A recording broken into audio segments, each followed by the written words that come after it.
Alright, hi math class. This is your first video lesson. It's lesson 1.01 on statistics. First 2 weeks we're going to be spending on statistics. And some of this today will cover things you may have learned in earlier classes, so it'll be a bit of a review. So mean. What is a mean? A mean is the statistics name for an average. So if you take the following set of numbers, to find the mean, you add the numbers and divide by the number of values, how many numbers you have. This is represented by the equation mu. That funny little symbol is the Greek letter mu, and it's x1 plus x2 plus x3. That just means each of the values, you add them up until you get to the end, and then you divide by how many values, n. N is the number of numbers that you have. So mu is the mean, so if you do that, divide by, there's 14 numbers there, you get 6.7. So you'll notice that the mean does not have to be one of the set of the numbers. It can be in between the numbers.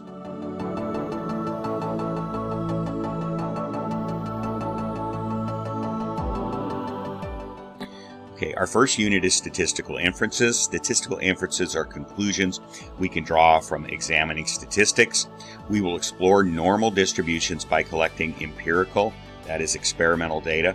So usually in this class we use the term experimental, but in science oftentimes they use the word empirical. It just means data that's gathered from the real world, from real experiments or observations. And what we're studying here in particular is something called a normal distribution, sometimes called a bell curve. So what it means is most of the values are centered around the mean, mu, right there in the center. And then as you get further and further away from the mean, from the average, you have fewer and fewer values. The numbers inside of that curve there, we'll discuss those a little later in this lesson. So a mode is a value that appears the most times. So in the set that you see that we used before, the value that appears the most times is the number 7. So that's considered to be the mode. That would be the mode. So the value 7 appears 4 times. This is the greatest number of times, so 7 is the mode. If there's more than one mode, then the set is said to be bimodal. So if we took that same set, but maybe we had 2 more values of 3 in there, so you had 4 values of 3 and 4 values of 7, then there would be 2 modes. You can have 2 modes. You can have more than 2 modes. In this case, there would be 2. That's bimodal. Median is the value that appears at the center of the set.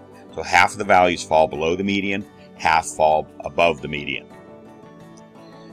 So in the set, you have 5 numbers there, 5, 5, 6, 7, and 8.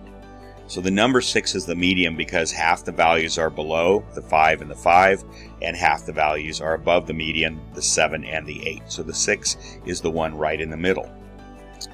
Now, there were 5 values there, 5 numbers in that first set. In the second set here, there's an even number of values.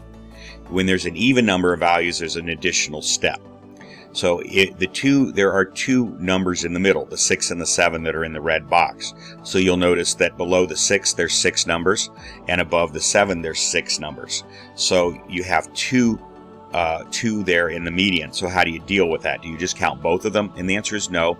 You take the average of those 2 numbers. So there are 2 values in the center. The median is computed as the average of these 2 values. So you add 6 plus 7 together, divide by 2, and you get 6.5. So half the values are above 6.5. There would be 7 values above 6.5, and half are below 6.5. 7 values below 6.5. No matter how rich or poor a country is, there always half the people in the country are going to be below the median income, because the median is simply whatever the middle income is. That could be a very low income, it could be very high income, but you're always going to have half the people above that and half the people below that. So half the people are always below the median income and half are always above. Okay, there are 2 types of variables, categorical and quantitative. A categorical variable takes category or label values and places an individual into one of several groups. So smoking is a categorical variable with 2 groups, since each participant can be categorized as either a non-smoker or a smoker. Gender and race are 2 other categorical variables.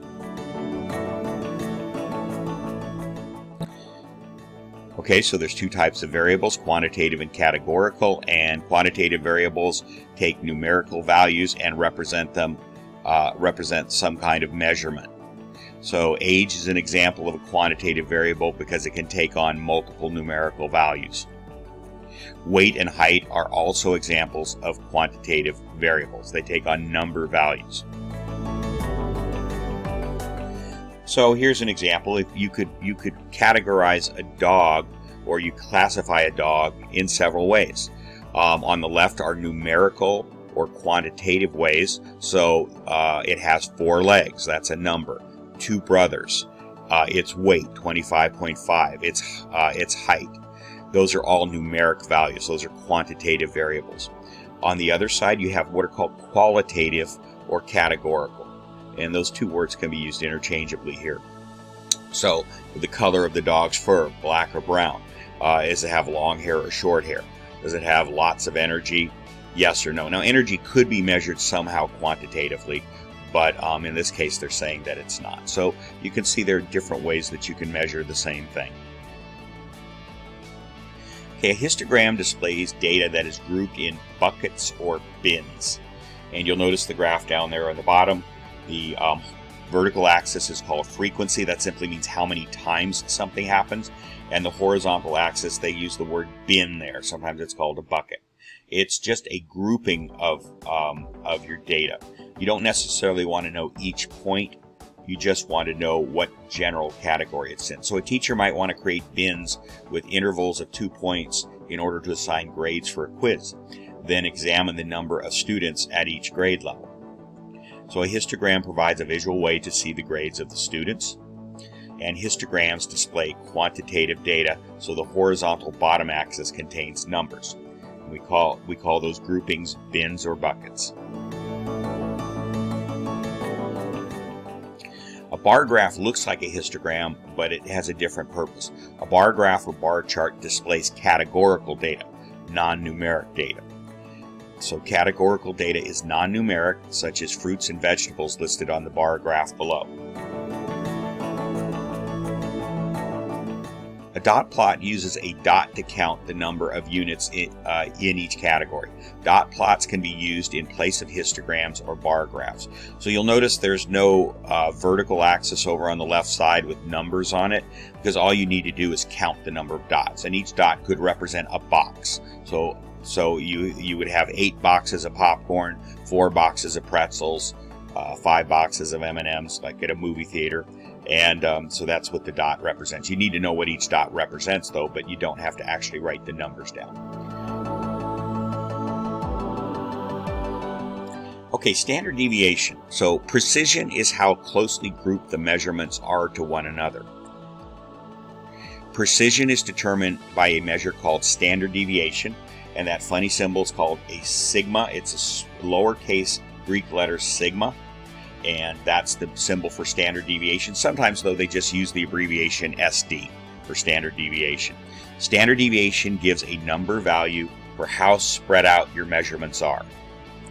So there's the formula for standard deviation. It's not that scary. We'll work an example. It takes a few steps, but it's not that hard to understand.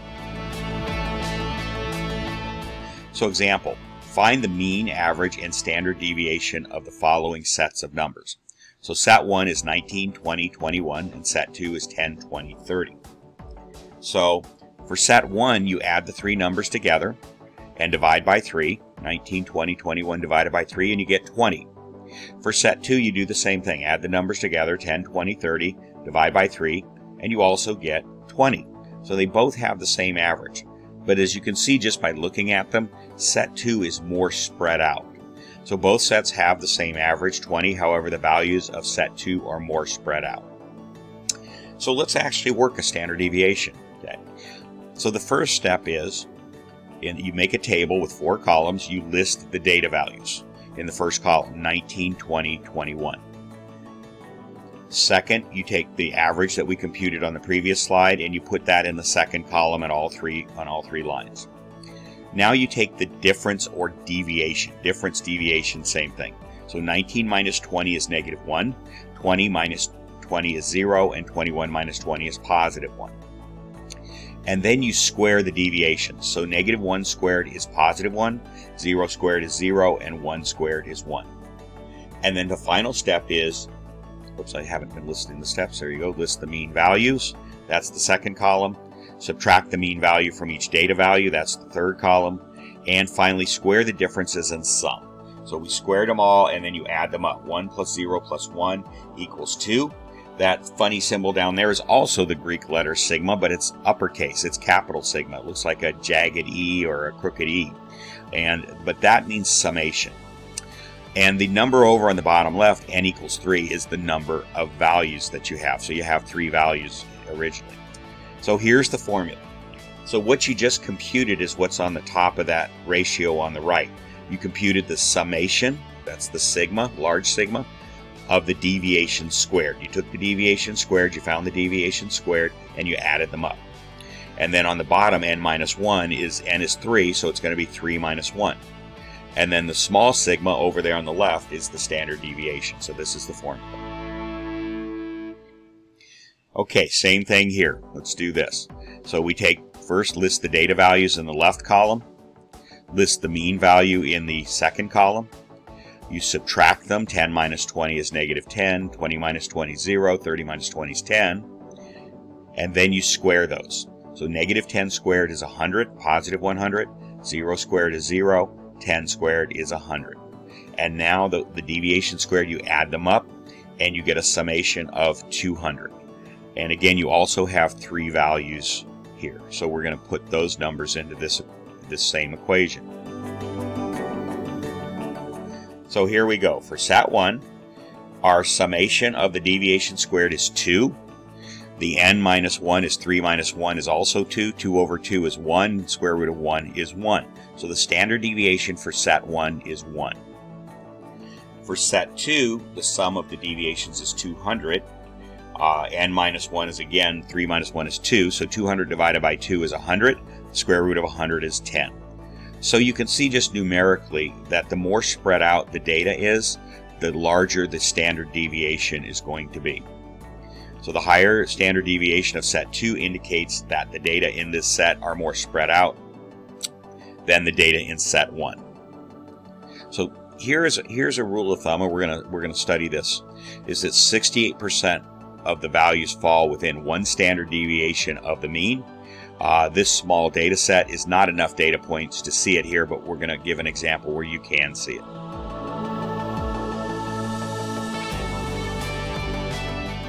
So here's a normal distribution, and you see those numbers inside of it again. So let's understand, what does the standard deviation really mean? A normal distribution, also known as a bell curve, has values evenly distributed around the mean, the average. That's the middle, that's the highest point on the curve. So on a normal distribution, about 68% of the values, roughly 2/3 of the values, fall within 1 standard deviation of the mean in either direction. So you notice the center there, it has, down at the bottom, it has mu, that's your mean, that's your average. And mu plus sigma, small sigma, 1 standard deviation, will take you to the right side of that pink area. And mu minus 1 standard deviation, minus sigma, will take you to the left side. And each of those represent, on a perfect normal distribution, 34.13. So if you take them together, that gives you 68.26, and generally we just say about 68%.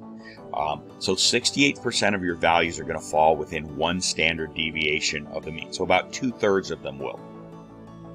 So the pink area on the distribution to the right represents plus or minus, that's what that symbol means, 1 standard deviation from the mean.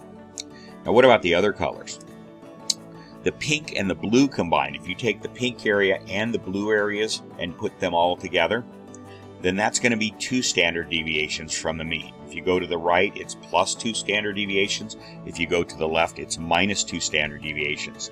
And on a perfect normal distribution, this captures 95% of the values. 95% of your values will fall within 2 standard deviations, plus or minus 2 standard deviations of the mean. And then finally, you have those green areas on the very outside of the curve. So the pink, blue, and green combined are 3 standard deviation from the mean. And within 3 standard deviation on a normal distribution, you will have 99.5% of your values. Virtually every one of your values is going to be within 3 standard deviations, but not absolutely everyone.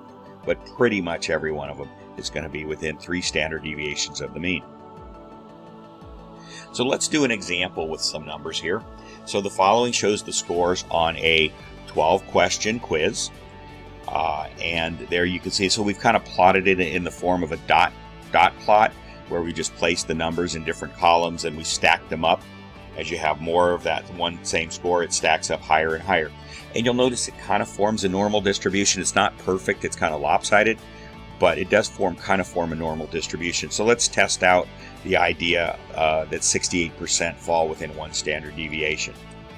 So if you do the calculation on this, there's 22 numbers there. If you add them all up and divide by 22, you'll get the mean, and that's 7.6, and that's where that red arrow is pointing, 7.6. And then if you do the calculation on the standard deviation for these same numbers, you'll find that it's 2.1. So what's that mean? It means that about 68% of the values should fall between 7.6 plus 2.1, that's the mean plus 1 standard deviation, and that would equal 9.7. And 7.6 minus 2.1, that would be 5.5. That would be 1 standard deviation to the left. And so that's what that bracket indicates. That indicates the range from 5.5 up to 9.7. So now what you do is you count how many numbers you have in that bracket. And you can see that there are 14 numbers inside of that bracket of the 22. And if you do the math on that, that's 64% of the values fall within 1 standard deviation of the mean. So the discrepancy is due to the fact that the data does not form a perfect normal distribution. As we said earlier, it's a little bit lopsided. Okay, so that's the end of this first lesson. And we're going to work on the formative assignment that goes along with this. Part of what we're going to try to do on Thursday is to see if we can be sure we can all get into formative and use formative. If you can't, I'll have an alternative, but I really want you to try. We ultimately have to get you into formative. There are things you're going to have to do. You may even have to take your tests in formative. So that's one of our missions for today. Okay, so that's all for today, and we will move on to another lesson next Tuesday when we get together. All right, have a good day.